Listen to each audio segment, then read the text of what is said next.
Praise the lord అండి. ఈరోజు ఒక అద్భుతమైన విషయాన్ని మీతో పంచుకోవాలని నేను ఆశిస్తున్నాను. అదేమిటంటే, ఒక ఊరిలో ఒక వ్యక్తి ఉన్నాడు. తన పర్సుని తీసుకొని ఆలోచిస్తూ కూర్చున్నాడు. నేను ఏ విధంగా పిల్లల ఫీజు కట్టాలి, ఏ విధంగా ఇంటి కిరాయిలు కట్టాలి, ఏ విధంగా నేను అమౌంట్ లేకుంటే ఏ విధంగా నేను చేయాలి అని ఎంతో దిగులుగా ఆలోచిస్తూ ఎంతగానో చింత చేస్తూ ఆయన పర్సును చూసుకుంటూ కూర్చున్నాడు.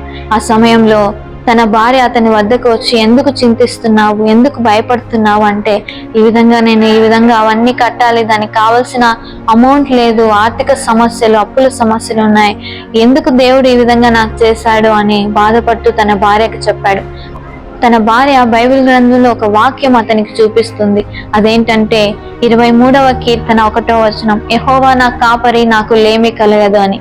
ప్రియ దేవుని బిడ్డలారా, నువ్వు కూడా ఆ వ్యక్తిలాగా నీ ఆర్థిక సమస్యలను బట్టి, అప్పుల సమస్యలను బట్టి ఎంతగానో ఆలోచిస్తున్న స్థితిలో, ఎంతగానో కుమిలిపోతున్న స్థితిలో, ఎంతగానో దుఃఖిస్తున్న స్థితిలో, ఎంతగానో దిగులు పడుతున్న స్థితిలో ఉన్నావేమో. కానీ ఒక్కసారి యొక్క బైబిల్ గ్రంథాన్ని తెరిచి దేవుని యొక్క వాగ్దానాలను చూడు, దేవుని యొక్క వాగ్దానాన్ని విశ్వసించు. నువ్వు ఇన్ని రోజులు నీ అప్పుల సమస్యల వైపు, ఆర్థిక సమస్యల వైపే చూస్తూ వచ్చావేమో, కానీ ఇప్పటి నుండి దేవుని యొక్క వాగ్దానం వైపు, దేవుని యొక్క మాట వైపు చూస్తే, యెహోవా నా కాపరి అన్నట్లుగా దేవుడు నీ కాపరిగా ఉన్నాడు.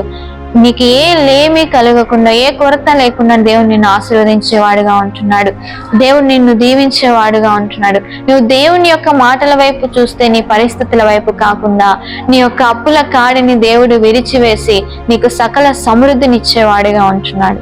ఈ వీడియో మీకు నచ్చినట్లయితే లైక్ చేయండి, సబ్స్క్రైబ్ చేయండి, అనేక మందికి షేర్ చేయండి. ప్రియ దేవుని బిడ్డలారా, గాడ్ బ్లెస్ యూ.